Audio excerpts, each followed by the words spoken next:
Signs na kulang ka sa vitamin D.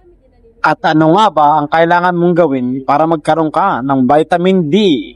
Ito ang mga signs na kulang ka sa vitamin D. First, madali kang magkasakit. Tumutulong kasi ang vitamin D para labanan yung mga infection sa katawan. Next, laging ang good associated po kasi yung mababang vitamin D sa kulang ang tulog. So kapag kulang ang tulog, lagi kang pagod during the day. Next, masakit ng kasupasuan. Very important component po kasi ng mga buto natin, ang vitamin D. Next, nalalagas ang buhok. Very important nutrient po kasi ang vitamin D para sa healthy hair. At pansinin yung mga sintomas na yan, lalo na yung naralagas ang buhok. Laging pagod at masabit ang kasukasuan, mas nakikita siya dun sa mga nakahaedad na. Pero pa sa tayong concept na kung tawagin ay biological aging. Ito yung tipong nasa 40 years old ka pa lang, pero ang feeling mo o yung pagod na katawan mo, pang 60 years old na, at dyan na rin nagkaroon tayo ng risk factor for mga sakit sa puso, diabetes, high blood. Saan nga ba nakuha ang vitamin D?